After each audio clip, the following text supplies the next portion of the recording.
안녕하세요. 오늘 저희와 함께 깊이 들여다볼 자료는요. 백제의 시조, 온조에 대한 아주 흥미로운 시각을 담고 있습니다. 보통 고대 국가 창업자 하면 뭐랄까 신화나 전설 이런 걸 떠올리기 쉬운데 온조는 좀 다른 면모를 보여주죠. 네, 오늘 살펴볼 자료들은 온조를 그냥 역사적 인물이 아니라 마치 현대의 창업가 CEO처럼 보고 있어요.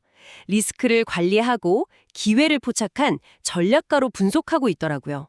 특히 그 삼국의 다른 시조들과 달리 탄생설화가 없다는 점부터가 그의 현실적인 면모를 좀 부각시키는 것 같아요. 네, 맞아요. 보내주신 자료들을 보니까 온조의 건국 과정을 뭐랄까 단순 사건 나열이 아니라 고구려를 떠나서 새로운 나라를 세우기까지의 그 여정을 하나의 국가 창업 프로젝트로 본다는 거죠. 그 과정에서의 어떤 리스크 관리 전략, 이걸 분석했다는 점이 상당히 인상적이었습니다. 그리고 말씀하신 대로 탄생설화가 없다는 점, 이게 그를 신성한 혈통보다는 뭐랄까 실력과 판단으로 상황을 헤쳐나간 어쩌면 좀 자수성가형 리더, 그런 식으로 해석하게 만드는 중요한 단서가 되는 것 같아요. 네, 그래서 이번 분석의 목표는요, 온조가 당시에 그 복잡했던 환경 속에서 어떻게 생존 전략을 짜고 결국 백제라는 나라의 초석을 다졌는가, 그 과정에서 어떤 위험 요소를 미리 알고 관리했으며 또 어떤 기회를 만들어냈는지 이걸 좀 구체적으로 살펴보려고 합니다. 어찌 보면 안정적인 왕자 지위를 그냥 버리고 미지의 땅으로 향한 온조의 결정, 그리고 그 이후의 행보에서 오늘날 우리에게도 시사하는 바를 찾을 수 있지 않을까 그런 기대가 좀 되네요. 자, 그럼 본격적으로 한번 파헤쳐 볼까요? 첫 번째 단계는 바로 고구려 탈출입니다. 그러니까 일종의 엑시트 전략이죠. 아니 왜 안정적인 왕자의 삶을 뒤로 하고 떠나야 했을까요? 자료를 보니까 그 이복형인 유리명왕이 아버지 주몽의 뒤를 이을 태자로 딱 결정되면서 상황이 확 바뀌었다고 해요. 온조랑 형 비류, 그리고 그들의 어머니이자 사실 고구려 건국의 핵심 공신이었던 소소노 세력에게는 이게 정치적 숙청의 위협이 현실로 다가온 거죠. 생존 자체가 불투명해진 상황이었겠네요. 네, 바로 그 생존 리스크 앞에서 온조 집단이 보인 행보가 중요합니다. 이게 그냥 몸만 피한 게 아니고요. 어머니 소소노, 그리고 십제라고 불린 10명의 핵심 신하들, 또 상당수의 유민들까지 남쪽으로 이동했거든요.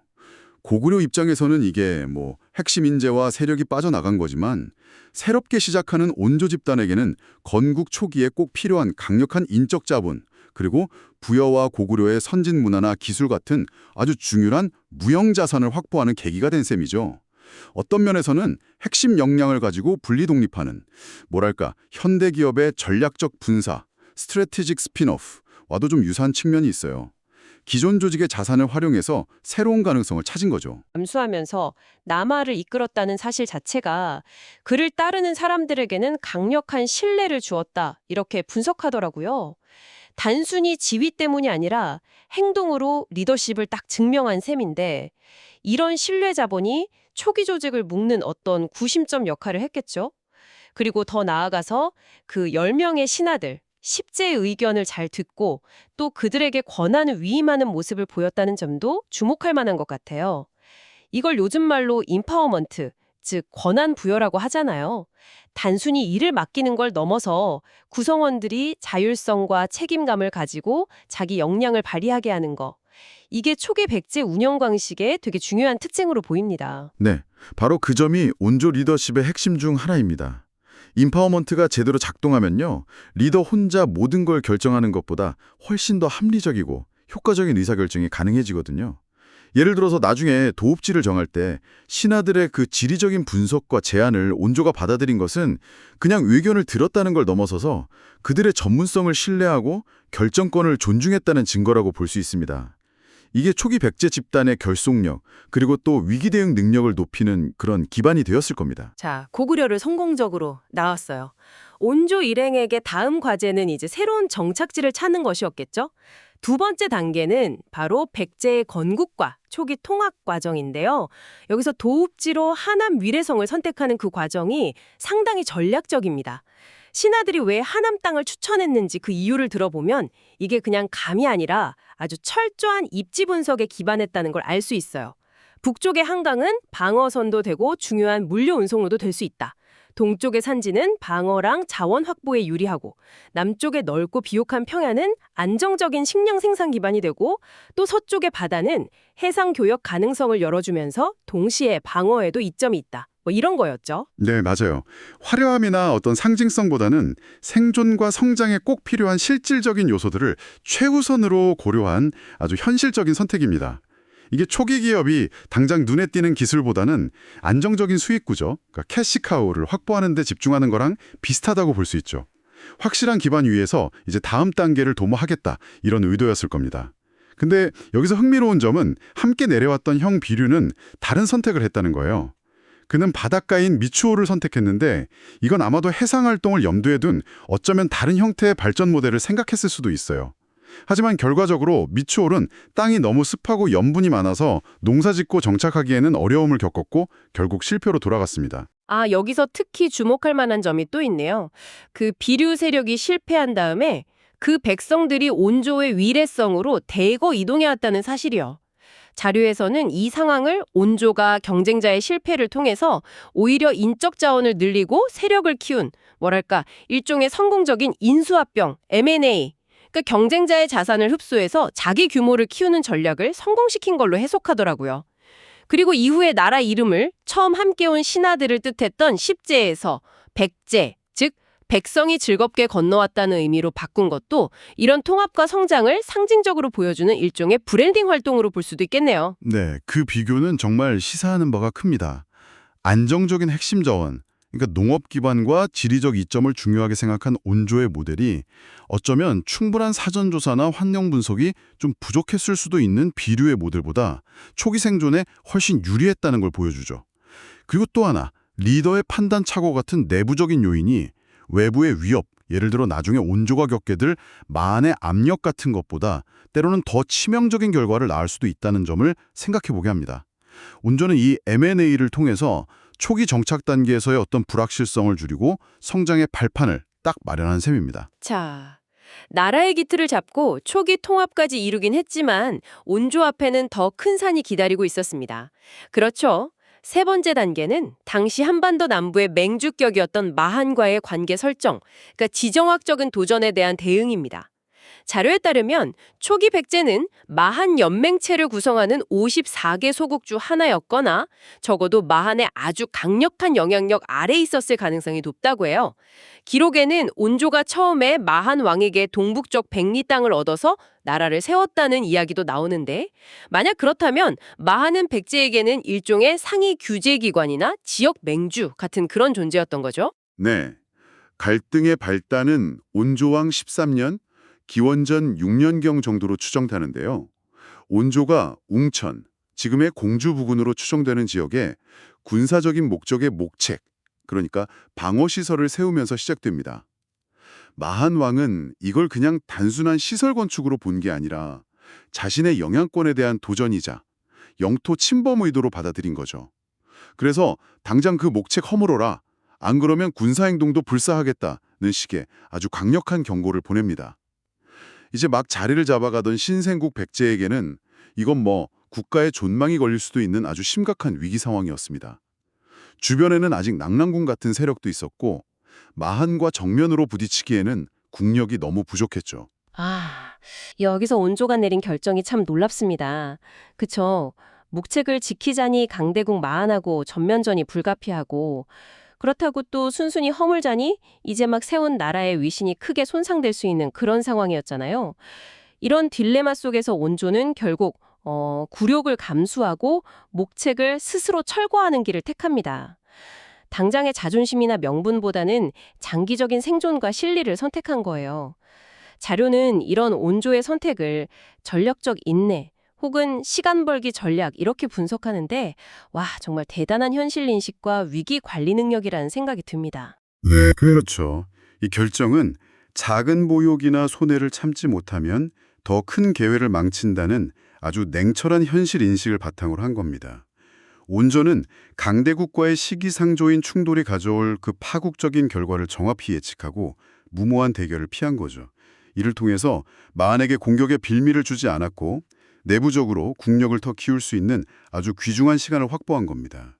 이건 약소국이 강대국의 압력에 표면적으로는 좀 순응하는 듯 하면서도 실질적인 성장을 도모하는 고도의 외교 수리자, 리스크를 회피하고 기회를 기다리는 전략적 판단에 아주 좋은 예시라고 할 수 있습니다. 당장의 손해를 감수하고 더 큰 미래를 위해 참고 기다리는 지혜, 뭐 이렇게 볼 수 있겠죠. 자, 이제 마지막 네 번째 단계로 넘어가 보겠습니다. 백제의 국가 완성, 특히 그 마한 병합 기록에 대한 논쟁과 비판적 검토 부분입니다. 삼국사기 기록만 딱 보면요. 온조가 제위 27년인 서기 9년에 마한을 기습적으로 공격해서 병합하고 마침내 국가를 완성한 것처럼 묘사가 돼요.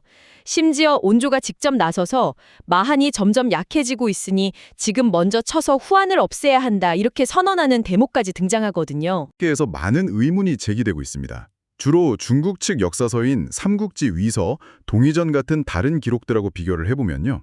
삼국사기에서 온조가 마한을 병합했다는 그 시점 이후인 3세기 중후반까지도 여전히 한반도 남부에는 마한의 여러 세력들이 독자적으로 존재했던 정황이 나타나기 때문입니다. 그래서 많은 연구자들은 삼국사기의 해당 기록이 실제 온조 시대의 일이 아니라 그보다 훨씬 후대인 고이왕이나 혹은 근초고왕 시대, 대략 3세기 중반에서 4세기 후반 정도에 백제가 중부 지역의 마한 소국들을 복속시킨 사실을 왕실의 정통성을 강화하고 시조인 온조의 업적을 좀 더 부각시키기 위해서 의도적으로 온조 시대로 끌어올려서 기록했을 가능성이 높다, 이렇게 보고 있습니다. 아, 그렇군요.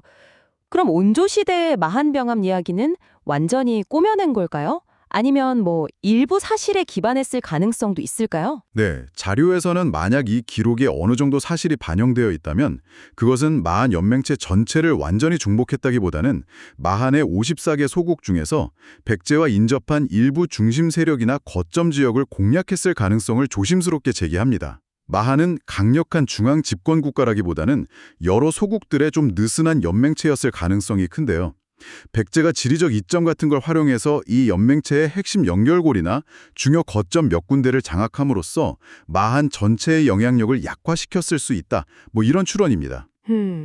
그럴 수도 있겠네요. 네, 마치 현대전에서 적의 전면적인 파괴 대신 지휘 통제 시스템이나 보급로 같은 핵심적인 병목 지점을 타격해서 전체 기능을 마비시키는 전략과 유사하게 생각해 볼 수도 있겠죠.